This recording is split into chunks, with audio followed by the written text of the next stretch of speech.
మేము ఏమని అనుకుని ఇల్లు కట్టామో కానీ ఇల్లు కట్టామన్న హ్యాపీనెస్ అయితే మాకు లేదు. మేము ఇంట్లో ఉండేవాళ్ళం, మాకేం తెలుసు అని అనుకోవద్దు.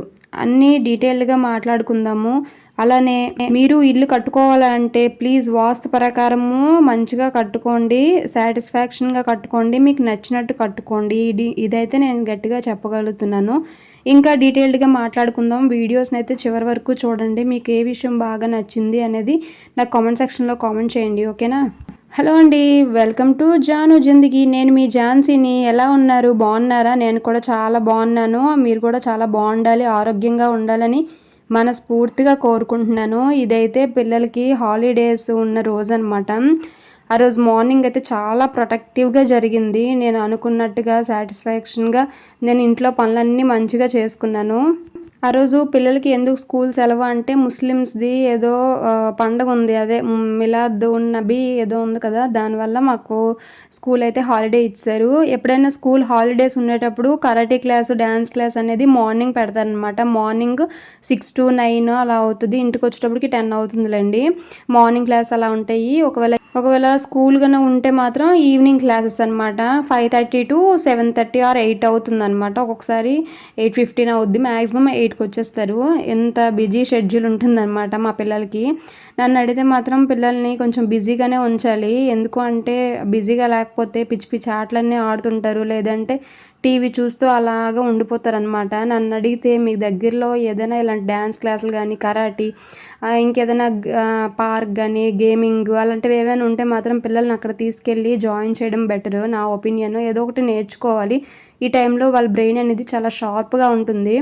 ఈ టైంలో ఏది నేర్పించినా సరే చాలా ఫాస్ట్గా నేర్చేసుకుంటారు. అందుకని ఈ టైంలో మనం ఏది నేర్పించినా సరే లైఫ్ లాంగ్ వాళ్ళు గుర్తుంటుంది. వాళ్ళు అది తొందరగా నేర్చుకోగలుగుతారు. ఇక్కడైతే మా వైషు తల్లి చూసారు కదా, జడలు నాకు భలేగా అనిపిస్తాయి. ఎప్పుడు కరాటీకి వెళ్ళినా ఇలా జడలు వేస్తే నాకు కరాటీ చేస్తుంది అన్న ఫీలింగ్ అయితే వస్తుంది. చాలా ముద్దుగా ఉంటుంది. వాళ్ళ సార్ కూడా అంటారట, పిల్లకలు భలేగా ఉన్నాయే వైషు అంటారట. మా వైషు వచ్చి ఇంటి దగ్గర చెప్తుంది, ఇలా వేస్తే దానికి ఎంత ఇష్టమో భలేగా చూసుకుంటుంది అనమాట. అమ్మ నా జుచ్చుడు ఎంత పెరుగుతుందని. మీరైనా చెప్పండి చూడండి ఒకసారి, ఎంత బాగుందో కదా. నాకైతే భలేగా నచ్చేసింది. కరాటీకి ఇలాంటి జడలు అయితే కొంచెం వాళ్ళకి కూడా ఫ్రీగా ఉంటుంది కదా అని చెప్పి ఇలానే వేస్తారు మ్యాక్సిమం ఎక్కువగా.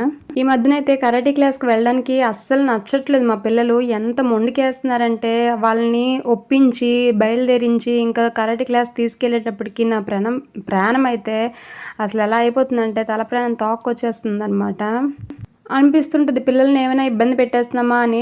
లేదు, మనం అసలు అలా అనుకోకూడదు. ఎందుకంటే వాళ్ళతోటి రాళ్ళు రప్పలు ఎత్తించట్లేదు కదా, మనం ఏం పనికేం పంపించట్లేదు. ఇక్కడ కరాటే క్లాస్కి వెళ్తున్నారు అంటే ఇక్కడ కూడాను గ్రూప్స్గా ఉంటాయి కదా, వీళ్ళు గ్రూప్కి వచ్చినంత వరకు వీళ్ళు కూర్చొనే ఉంటారు, ఏదో అటు ఇటు తిరుగుతూనే ఉంటారు, ఆడుతూనే ఉంటారు. ఇంట్లో అలా తిరుగుతుంటారు, అక్కడ కూడా అలానే తిరుగుతూ ఆడుతూ ఉంటారు అనమాట. ఇంకా దానికే వెళ్ళడానికి బద్ధకం. స్టార్టింగ్ ప్రాబ్లం అనమాట. వెళ్ళడానికే బద్దకిస్తారు. రావడానికి అయితే ఎంత బద్దకిస్తారంటే రావడం కూడా ఇష్టం ఉండదు. అమ్మ నాన్న తొందరగా వచ్చి తీసుకెళ్ళిపోయారు, మా ఫ్రెండ్స్ ఉన్నారు, మేము ఆడుకుంటున్నాం కదా క్లాస్ అయిపోయిన తర్వాత, ఎందుకు నాన్న తొందరగా వచ్చేసారు అంటారు. అదనమాట. వాళ్ళు ఆ క్లాసులకు వెళ్ళడము స్ట్రెస్ ఏమీ కాదనమాట. ఫ్రీగా ఉంటుంది, ఎక్కువ మంది జనం ఉంటారు, వాళ్ళు కమ్యూనికేషన్స్ నేర్చుకుంటారు, అందరితో ఎలా మాట్లాడాలి ఏంటి అని చెప్పేసి. అలానే కొంచెం ఎక్సర్సైజెస్, యోగాస్ ఇప్పుడు మనం నేర్పిస్తే పెద్దయ్యాక ఫ్యూచర్లో వాళ్ళకి యూజ్ అవుతుంది కదా అని చెప్పి నేనైతే పంపిస్తున్నాను. ప్రస్తుతానికైతే బాగానే ఉంది. చూద్దాం ఎన్ని రోజులు కంటిన్యూ అవుతుందో ఏంటో. స్టడీకి ఇబ్బంది రాలేదని మీరు అనుకోవచ్చు, బట్ కొన్నిసార్లు ఇబ్బంది అయినా సరే మార్నింగ్ చదివేస్తారు, రాసేస్తారు. కొంచెం నేను బాగా హెల్ప్ చేస్తాం వాళ్ళకి. ఫ్యూచర్లో కొంచెం వాళ్ళకి ఇబ్బంది అయితే మానిపించడమో, లేదు అంటే మేము కొంచెం హెల్ప్ చేస్తూ తొందరగా ఫాస్ట్గా ఎలా చదవాలి, టైం మేనేజ్మెంట్ ఇప్పటి నుంచే పిల్లలకి కొంచెం నేర్పిస్తే బెటర్ కదా అని అనిపిస్తూ ఉంటుంది. ఇంకా వాళ్ళు వెళ్ళిపోయిన తర్వాత ఆరాంగా నేను పనులైతే స్లోగా చేసుకుంటున్నాను. ఈ వీడియో ఎడిట్ చేస్తున్నప్పుడు అనిపించింది, నేను పనులేటి ఇంత స్లోగా చేస్తున్నానా ఏంటా అని. ప్రతి వీడియో మీరు చూస్తే 2x స్పీడ్లో పెడతానమాట. మరి ఇంత స్లోగా చూస్తే బాగుండదేమో అని చెప్పి ఈసారి ఎందుకో స్లోగానే పెడదాము మంచిగన్నా అనేసి నాకు అనిపించింది. మీరేమంటారు నాకు కామెంట్ సెక్షన్లో కామెంట్ చేయండి. స్లోగా బాగుందా లేదంటే 2x కొంచెం ఫాస్ట్గా పెడితే బాగుందా అని చెప్పి. నాకు మాత్రం ఫాస్ట్గానే వర్క్ చేస్తానని అనిపిస్తుంది, కానీ ఇక్కడ చూస్తే ఇంత స్లోగా చేస్తాను నేను అన్నట్టుగా ఉంది. ఈసారి దీనివల్ల అయినా కొంచెం ఇంకా ఫాస్ట్గా ఫాస్ట్గా పని చేయడం నేర్చుకుంటాను అనమాట. నేనేంటో 1 గంట 2 గంటల పని ఫాస్ట్గా చేసేసుకుంటాను. ఇగో వీడియోస్ తీస్తేనే ఒక అరగంట అవ్వాల్సిన పని గంట అవుతుందనమాట అంతేని. నేను స్టార్టింగ్‌లో చెప్పాను కదా! మేము ఏమని అనుకుని ఇల్లు కట్టామో కానీ ఇల్లు కట్టుకున్నప్పటి నుంచి మేమసలా హ్యాపీగా లేమండి. అంటే మీరు మంచిగానే కనిపిస్తున్నారు, వీడియోస్ బానే చేస్తున్నారు, హ్యాపీగానే ఉన్నారు అని చెప్తున్నారు అంటారు. బట్ బయటికి కనిపించేది వేరు, లోపల మేము పర్సనల్‌గా ఫేస్ చేసేది వేరు. అందరం బిల్డింగ్ చూడడానికి పెద్దగా ఉంది, ఇంత ఇల్లు కట్టేశారు, ఇంత మంచిగా ఉన్నారని అందరూ అనుకుంటారు గానీ, లోపల వాళ్ళు ఇల్లు కట్టడానికి ఎంత కష్టపడ్డారు, ఎక్కడి నుంచి ఆ డబ్బులు తెచ్చారు, మళ్ళీ వాళ్ళు నెల నెల ఈఎంఐస్ ఎలా కట్టుకుంటున్నారు, ఇవన్నీ వాళ్ళు చూడరు. జస్ట్ కనబడిందే నమ్ముతారు కదా! వాళ్ళని తప్పు పట్టలేము. బట్ మా కష్టం మాకే తెలుస్తుంది. బట్ మేమంత కష్టపడ్డామా అంటే, కొన్ని విషయాలు ఏంటి అంటే, మేము చేతులారా చేసుకున్న వల్ల మనశ్శాంతి పోయాము. కొన్ని దేవుడిచ్చింది అనుకోవచ్చు. మేము ఇంట్లోని దిగి ఆల్రెడీ అంతకుముందు ప్రీవియస్ వీడియోస్‌లో అయితే నేను షేర్ చేసుకున్నాను. ఇంట్లో దిగేటప్పుడు ఏమైంది, ఏంటి అని చెప్పేసి. మామయ్యకైతే పెద్ద యాక్సిడెంట్ అవ్వడము, ఇంట్లో దిగిన రోజే అసలా మాకు ఫ్యూజ్ ఎగిరిపోయిందనమాట. అప్పటినుంచి స్టార్ట్ అయిన ఏడుపు మేము ఇప్పటికి ఇంటికొచ్చి 2½ ఇయర్స్ అయితే కంప్లీట్ అయిపోతుంది. ఈ 2½ ఇయర్స్ బాధపడుతున్నాము. ఎక్కడ తప్పు జరిగిందా అనేది నాకు తెలీదు. ముహూర్తం తప్పుగా పెట్టాము అంటారు కొంతమంది. వాస్తు ప్రకారం ఇల్లు కట్టుకోలేదు అంటారు కొంతమంది.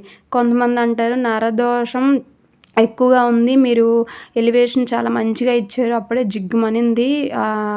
అప్పుడు బాగా నరఘోష ఎక్కువ ఉంటే మాత్రం చాలా ఇబ్బందండి అన్నారు కొంతమంది.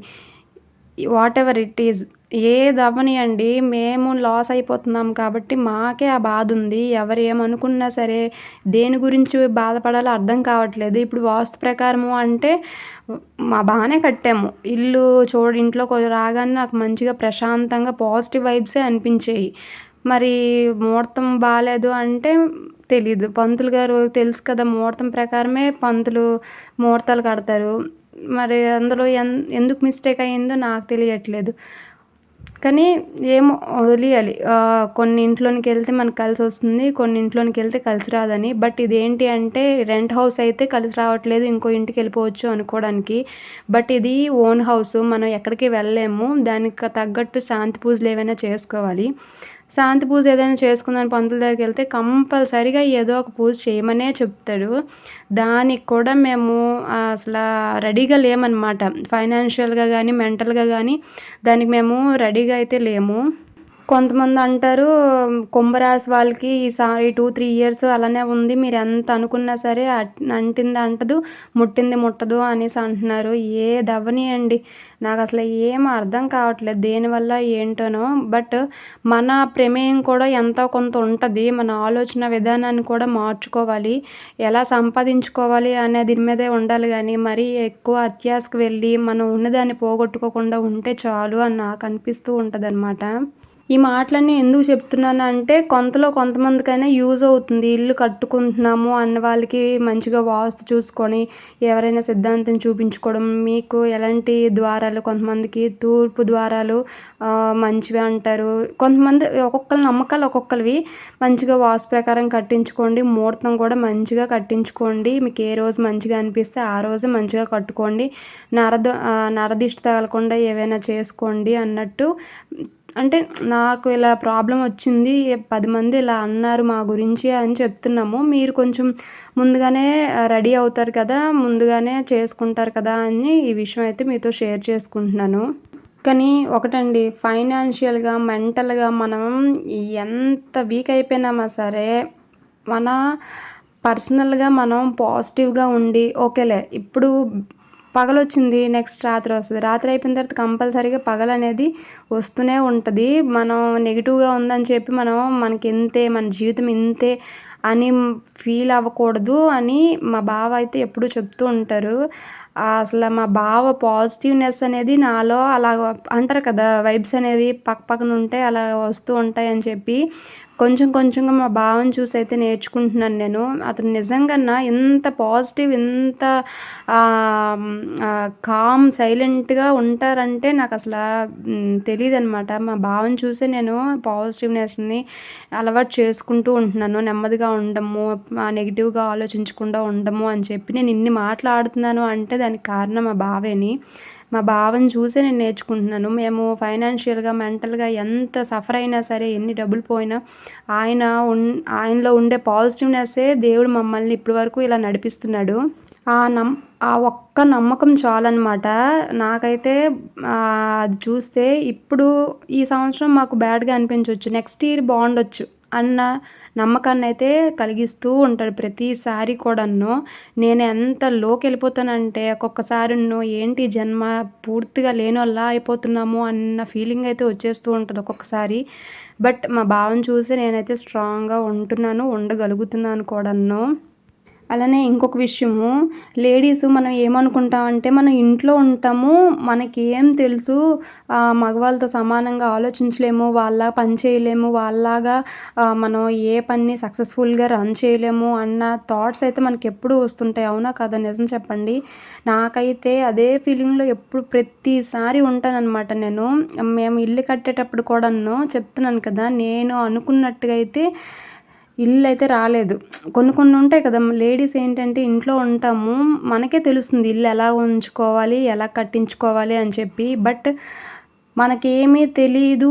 నేను గట్టిగా మాట్లాడినా నా మాట ఎవరు వినరు అని నాలో నేను అనుకున్నాను. బట్ నాకెంత వాల్యూ ఇస్తారో అందరూను నాకు తెలిసి కూడా నాకు నోరు రాలేదనమాట.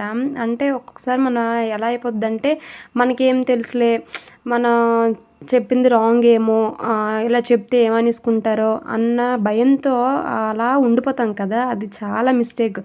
తప్పో రైటో ఆ భయాన్ని మనం దాటుకొని వచ్చి తప్పో రైటో చెప్పడానికి స్టార్ట్ చేస్తే వాళ్ళే చెప్తారు. తప్పైతే తప్పు, రైట్ అయితే రైటు. ఈసారి అది తప్పని తెలిసినప్పుడు నెక్స్ట్ టైము మనం ఆలోచన విధానాన్ని మార్చుకుంటాము. అంతేగాని మనలో మనము కృంగి కృశించిపోయి అది తప్పా, రైటా, అయ్యో నేను ఇలా అనుకున్నానే, అనుకుని చేయలేకపోయినానే అనే గిల్టీనెస్ ఉంటది చూడండి, అది జీవితాంతం వదలదనమాట.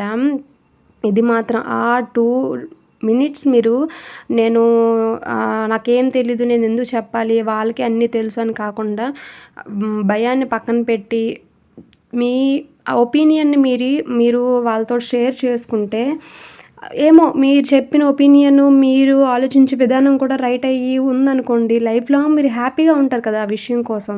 అది నేను చెప్పేది.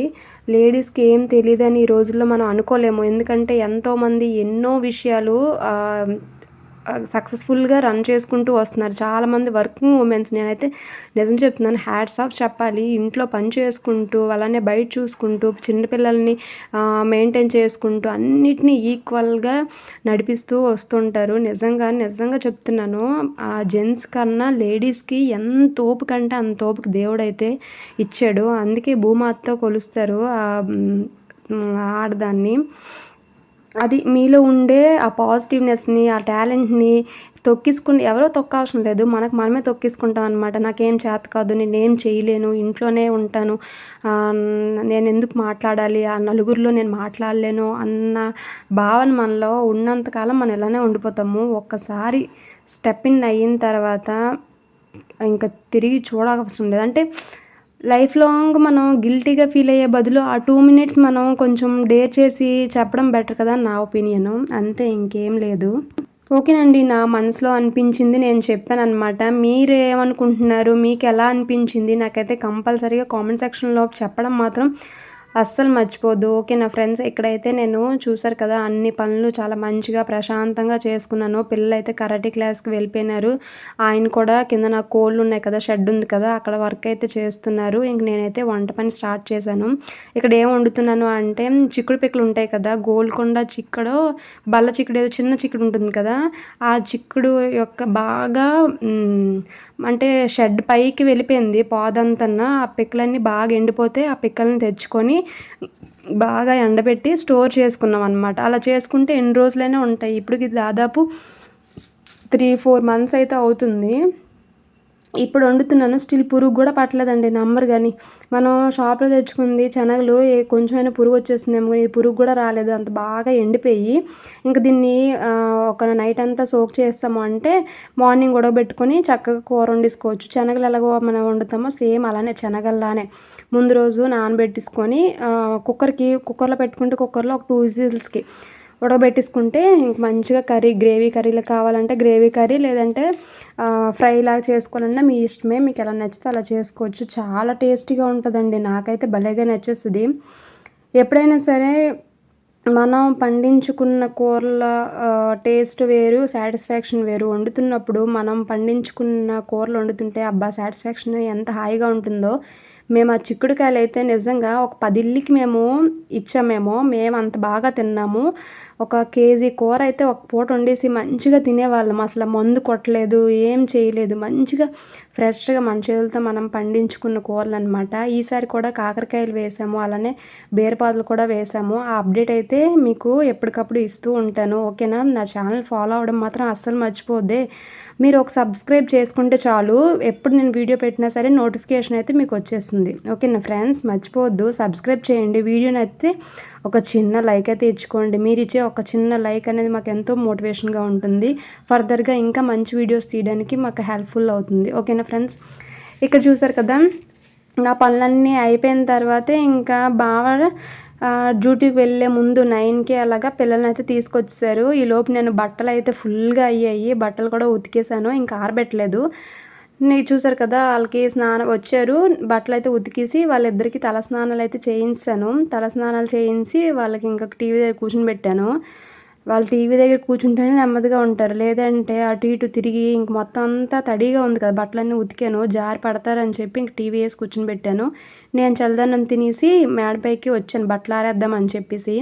ముందే బట్టలన్నీ ఆరేసిద్దాం అనుకున్నాను కానీ ఎండపోతుందని. బట్ తినేసిన తర్వాత వద్దాంలే, కొంతసేపు పనులన్నీ అయిపోయాయి కదా, హాయిగా ఉండొచ్చు, టైంకి తినేయాలి అన్న కాన్సెప్ట్తో ముందైతే తినేసి తర్వాత పైకి వచ్చి ప్రశాంతంగా బట్టలు అయితే ఆరేసుకుంటున్నాను. ఫుల్గా ఎండ ఉంది ఈరోజు మాత్రము, అసలు చెప్పనవసరం లేదు. ఆ 3 రోజులు చాలా గట్టిగా వర్షాలు అయితే పడ్డాయి. బాగా ఊరి నుంచి మొక్కలు కూడా తీసుకొచ్చారు, ఆ మొక్కలను కూడా వేశాను. అది ఇంకా వీడియో అయితే పెట్టలేదు, పెడతాను. అది అంతగా వీడియోస్ ఏం తీయలేదు, బట్ ఇన్ఫర్మేషన్ మీకు ఇద్దామని చెప్పి, అంటే ఎలా నాటుకోవాలి, నేను ఎలా నాటుకున్నాను ఈ టైంకి. ఇప్పుడు నేను వాయిస్ ఓవర్ ఇస్తున్న టైంకి అయితే అవన్నీ బతికాయి మంచిగా. వాటర్ మంచిగా పోసి ఇంకా మంచిగా ఉంచుకుంటే మాత్రం మంచిగా వస్తాయని అనుకుంటున్నాను. చూద్దాం ఎన్ని రోజుల వరకు నేను ఇవి చేయగలను ఏంటో అని. కొన్ని మొక్కల్ని ఇక్కడ పైన కుండీల్లో కూడా వేసానండి, అవి కూడా చూపిస్తాను. అవి కూడా బతికేయండి, ఇంకా చిగురు రాలేదు కానీ అంటే బతికేయి కొన్ని రోజులు. ఇదండి వీడియో. ఎలా అనిపించింది? నచ్చిందా? ఈరోజైతే అన్ని పనులు మంచిగా అయిపోయి ఇంకా నేను కూడా హాయిగా కూర్చొని ఎడిటింగ్ పని అయితే చేసుకున్నాను. ఇదండి నా మార్నింగ్ రొటీను. మ్యాక్సిమం పిల్లల సెలవు అయితే ఇలానే ఉంటుంది.